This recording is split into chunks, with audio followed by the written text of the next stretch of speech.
ఆగం కావడానికి కారణం ఎవరు? ఇన్ని సంవత్సరాలు ఈ ప్రాంతాన్ని పరిపాలించింది ఎవరు? అత్యంత ఎక్కువ భాగం పరిపాలించింది కాంగ్రెస్ కూటమి. మరి ఆనాడు మా పాలమూరు పరిస్థితి ఏముంది? అత్యంత చదువులో వెనుకబడినటువంటి కూడా ఈ దేశంలో మా మహబూబ్నగర్ పాలమూరే. దేశంలో అత్యంత వెనుకబడిన ప్రాంతంగా పాలమూరు పేరు తెచ్చుకోవడానికి మీరు కాదా కారణం?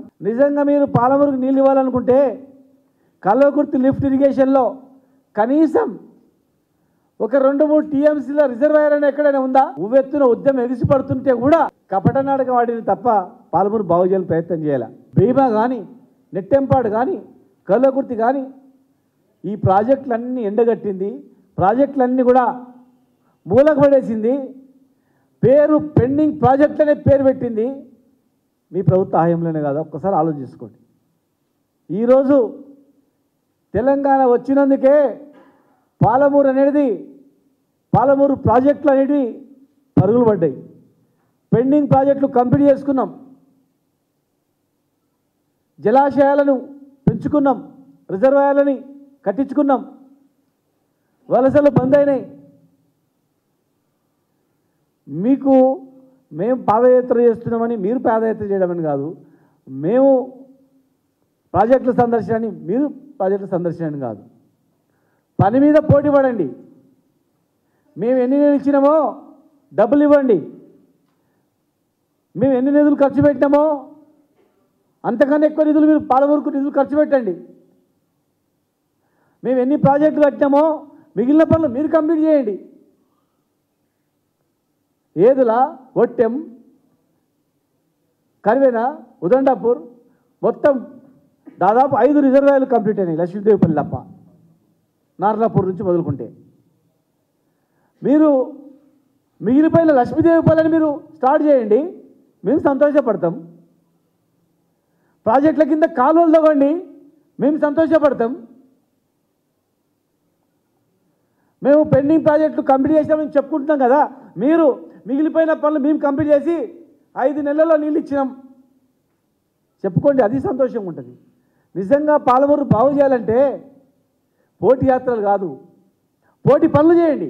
ఉమ్మడి ఆంధ్రప్రదేశ్లో బాంబులేసి బద్దలు కొడతామని చెప్పి ఆ ప్రాంత నాయకులు మాట్లాడితే, రాయలసీమ ప్రాంత నాయకులు మాట్లాడితే, మీరు ఇది బద్దలు కొడితే పైన పేల్చేస్తామని చెప్పినటువంటి నాయకుడు కేసీఆర్ కాదా? జోగులాంబ నుంచి పాదయాత్ర చేసింది కేసీఆర్ కాదా? పెండింగ్ ప్రాజెక్టు కంప్లీట్ చేసింది కేసీఆర్ గారు కాదా? వలసలు బంద్ అయింది, దానికి కారణం కేసీఆర్ గారు కాదా? బీఆర్ఎస్ గవర్నమెంట్ ఏం చేయండి ఇలా ప్రతి గ్రామంలో నీళ్ళు తాగుతున్నారా? బిందె మీద బిందె పెట్టుకొని పోయి కిలోమీటర్ల కొద్ది పోయి నీళ్ళు తెచ్చుకునేది కదా. ఇలా పరిస్థితి ఉందా? మీరు అక్కడ పోయి రివ్యూ మీటింగ్ పెట్టండి, ఎంత పని అయిందని అడగండి, ఎంత పని ఎన్ని రోజుల్లో చేస్తారో చెప్పండి. అంతేగాని ఇది తెలంగాణకు కానీ, ఇది పాలమూరు కానీ, మన జిల్లాకి మహబూబ్నగర్ కానీ పనికొచ్చేది కాదు. నల్గొండలో బీఆర్ఎస్ పార్టీ సమావేశం ఏర్పాటు చేసి అదే రోజు కాళేశ్వరం ప్రాజెక్టు పోవడం, మళ్ళీ మేము రేపు మేడిగడ్డ పోతున్నాం అనేది ప్రకటిస్తే పాలమూరుకు వాళ్ళు రావడం, పాలమూరు లిఫ్ట్ ఇరిగేషన్ చూడడానికి, అసలు ఇది అర్థం కాని పరిస్థితి. ప్రజలకు మీరు చేసిన వాగ్దానాలతోని, మీ మాటలతోని, ఈ మాయ మాటలతోని ప్రజలు మీకు నమ్మి ఓటేసింది. అసలు ఈ రాష్ట్రానికి ఏం చేయాలి, ప్రజలకి ఏం చేయాలి, ప్రాజెక్టులకు కంప్లీట్ చేయాలి ఆలోచన చేయండి. కానీ పొద్దున్న లేస్తే గత ప్రభుత్వం ఏం చేసింది దాని గురించి మాట్లాడుతూ కాలయాపన చేస్తూ ఉన్నారు.